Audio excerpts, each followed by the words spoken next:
One reason people dismiss the possibility that the September 11th attack was a government operation is that they cannot believe everybody in the U.S. government would remain silent about such an incredible crime.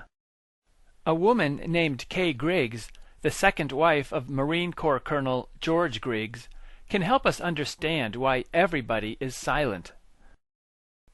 Her information about the U.S. government comes from her husband, her personal observations, her husband's diary, and people she met. Even if some of her information is incorrect, the top military and political leaders of America are routinely blackmailed, bribed, threatened, and manipulated. She mentions many government officials by name, so if her accusations are false, she is making a lot of slanderous remarks about a lot of people. For example, I found my husband's diary, which I have here, which they have been not anxious to have get out. No, they meaning? General Sheehan, General Krulak, Marine Corps colonels, generals, Al Gray, Cook, and especially General Joy. Joy. General Jim Joy and General Carl Steiner they're evil men. And they are in this diary meeting with my husband almost every day in Beirut. They trained the men in black who killed those people in Waco. Not only does she claim that Waco was a deliberate killing, but later in the interview she says that the military knew that the Marine Corps barracks was going to be bombed in Beirut, Lebanon. That bombing occurred in 1983, and more than 200 Marines died. The official story is that the bombing was a result of Arab terrorists. She doesn't explain why the military would allow hundreds of Marines to die, so we are left to wonder if the bombing was intended to give the Marines an excuse to get out of Lebanon, or if it was intended to create anger towards Arabs. As with the September 11th attack, the Oklahoma City bombing, and the killings at Waco, it is difficult to find a sensible motive. But perhaps Kay Griggs is correct that many top government officials are under the control of criminals and lunatics. She explains that one of the methods to control government officials is to pressure them into doing unusual sexual activities, which can then be used to blackmail them. She believes that some universities have special fraternities for this purpose. For example, Princeton University has a fraternity called Cap and Gowns, which her husband belonged to. Yale University has a fraternity called Skull and Bones. Supposedly, President Bush and John Kerry were members of that fraternity. To most people, and to some of its members, these fraternities are meaningless organizations. But she believes some of them are used as recruitment centers for government officials. George got into Cap and Gown, which is the same kind of fraternity. I mean, it's an eating club at Princeton for intelligence officers. It's Cap and Gown. Would they have anybody involved that wasn't intelligence-oriented? Football players and so forth. But I have a feeling that Cap and Gown has a lot of intelligence officers and boys who may have been raped. Of course, they'd never talk about it.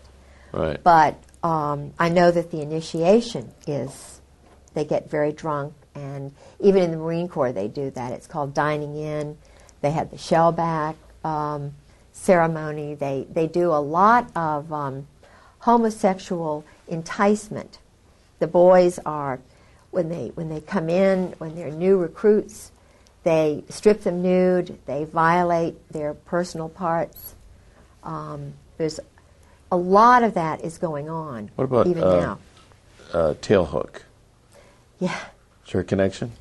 Yeah, sure, because the cream of the crop is doing this, they're having group sex And parties.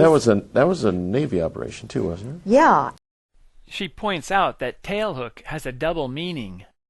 You know what tailhook means, don't you? No, what is tailhook? Uh-oh. I got a feeling. Yeah. Is it a homosexual reference? Yeah, sure. Really? Sure. Did you know that, Steve? Isn't it something? Yeah. And the average person on the street has no idea. No. She accuses a Marine Corps general of being a cherry Marine. What I want to tell you about General Al Gray, my husband was the chief of staff for General Al Gray, who was the commandant of the Marine Corps. And I probably shouldn't say this on the tape, and you all can get rid of it, but he's a homosexual. Gray.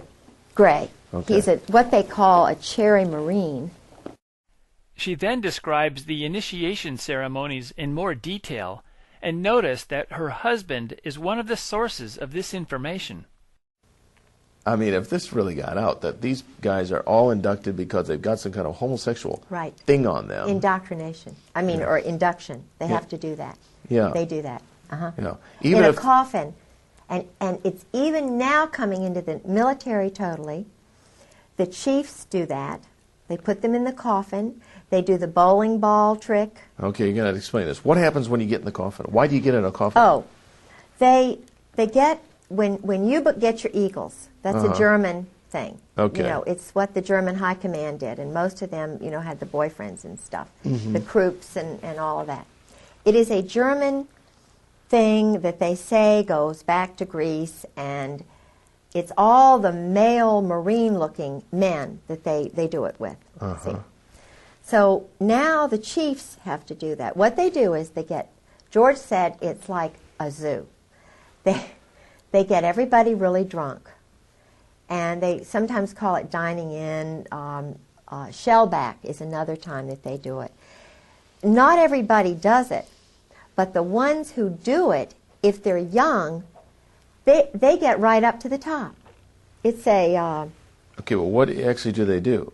They've got a coffin, they get inside anal this... sex. That. They do... They put them in the coffin, and they do things. Okay, they perform things on each other. Yeah, while they're all around there going drunk. I see. So there's a guy in the coffin. Yeah, and he's the one who is the recipient of all the acts. Right, right.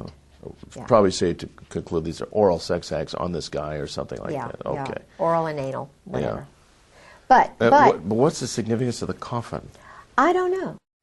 Although she never explained what the bowling ball trick is, you should ask yourself, would a top military official or any other man tell his wife that he was pressured into joining these bizarre ceremonies if they were not true?